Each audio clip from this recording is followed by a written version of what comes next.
Halo, Assalamualaikum, berjumpa kembali di channel Siwar TV. Miris, laporan kekayaan pejabat negara kian melimpah saat pandemi, 42% malah belum lapor, ditulis oleh Jamie Mambulyandari. Fakta banyak warga dan pelaku usaha terganggu, terpukul, bahkan hancur perekonomiannya gara-gara pandemi COVID-19 memang nyata senyata-nyatanya. Di masa seperti sekarang ini, jangankan memikirkan laba, bisa bertahan tidak minus dan tidak gulung tikar saja sudah masuk kategori sangat beruntung. Namun, tidak semua pihak mengalami ketragisan yang sama. Di saat pandemi yang membuat turun bahkan menghancurkan banyak sektor ini, justru ada pihak-pihak lain yang makin bertambah kekayaannya. Salah satunya adalah kekayaan para pejabat di Indonesia. Laporan harta kekayaan penyelenggara negara atau LHKPN mencatat 70% penyelenggara di Indonesia justru memiliki harta yang kian melimpah selama pandemi COVID-19. Rata-rata bertambah 1 miliar rupiah, kebanyakan di kategori kementerian sebesar 58%, DPR MPR 45%, gubernur wakil 30%, DPRD provinsi 23%, 18% bupati wali kota, dan terkecil DPRD kota kabupaten 11%. Enak betul ya jadi pejabat negara di Indonesia saat pandemi, di mana sebagian besar masyarakat sibuk jatuh bangun, bertahan hidup, harta para penyelenggara negara ini justru kian bertambah. Tidak heran akhirnya jika banyak yang mengincar kursi pejabat dengan segala cara, termasuk menghalalkan cara-cara licik dan keji demi memenangkan jabatan. Yang harus digarisbawahi adalah saya tidak anti dengan kursi pejabat negara. Dengan catatan raihlah itu semua dengan adu ide, gagasan dan prestasi untuk membangun negara, bukan dengan kelicikan demi menggemukkan pundi-pundi pribadi dan golongannya sendiri. Seperti itu jugalah kita harus menggarisbawahi jika LKHPN besar itu bukan dosa. Ada kenaikan kekayaan juga belum tentu korup. Mungkin saja nilai aset kayanya naik, bisa juga saham di perusahaannya juga sedang naik. Mungkin juga ada proses jual beli yang mendatangkan keuntungan secara signifikan. Ada banyak faktor yang mempengaruhi sehingga kita tidak boleh main hajar saja menyimpulkan jika hartanya naik berarti dia korupsi, ngembat duit rakyat. Kita tidak bisa pukul rata seperti itu, sebab sekalipun harta kekayaan tercatat turun, jika sedari awal si pejabat tidak jujur saat melaporkan, juga sama saja bohong.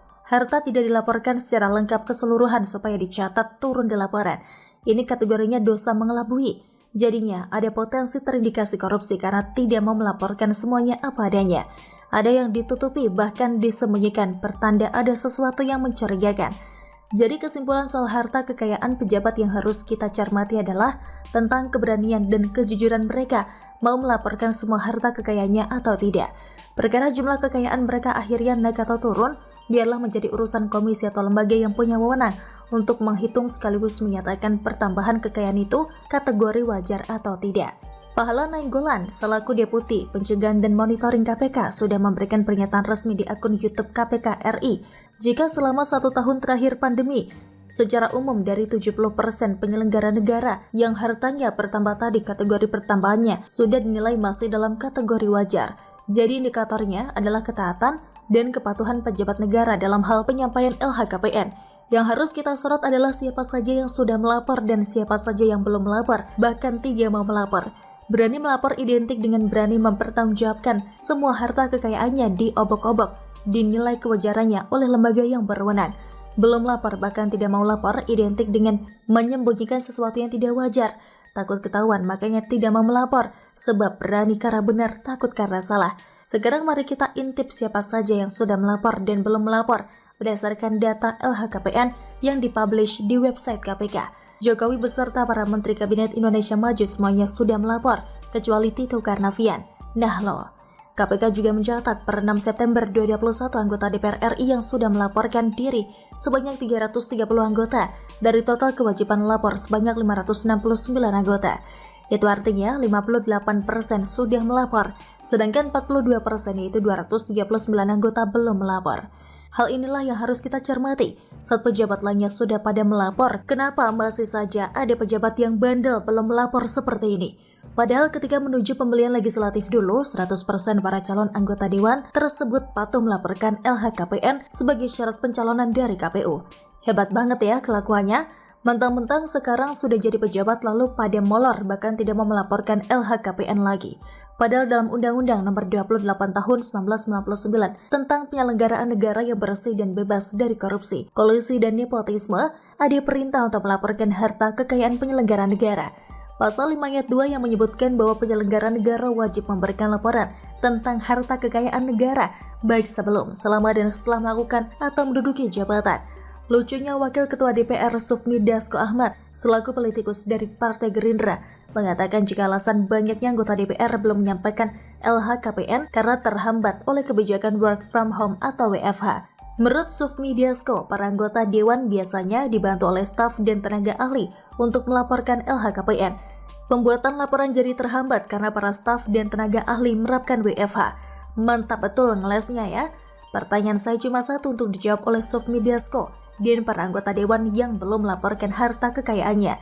Jika pandemi dan WFA dijadikan alasan belum bikin LHKPN, menurut kalian 330 anggota Dewan lainnya yang sudah melaporkan LHKPN itu tidak terkena pandemi dan tidak WFH ya Pak?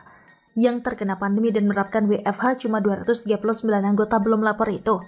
Aneh kan jadinya? Setahu saya pandemi ini menimpa semuanya termasuk 569 anggota Dewan yang ada. 330 anggota bisa taat patuh melaporkan LHKPN. Lah kok berani-beraninya 239 anggota lainnya belum membuat laporan dengan alasan kena pandemi dan WFH. Seakan-akan 330 anggota lainnya tidak terkena pandemi dan tidak WFH. Ini jelas alasan yang dicari-cari. Begitu juga dengan Pak Tito, saat Jokowi beserta seluruh jajaran Kabinet Indonesia Maju sudah pada melapor. Justru Tito Karnavian, selaku mantan Kapolri, malah belum melapor entah apa alasannya. Akhirnya saya bisa mengambil kesimpulan, menjadi pejabat negara yang mewakili rakyat adalah sebuah kepercayaan. Bagaimana mungkin seorang wakil rakyat bisa dipercaya mengelola uang rakyat? Jika melaporkan harta kekayaannya sendiri sudah ruwet, memakai alasan yang tidak masuk akal, begitulah kura-kura. Bagaimana menurut Anda? Silahkan tulis komen Anda di kolom komentar. Jangan lupa untuk like, subscribe, dan share.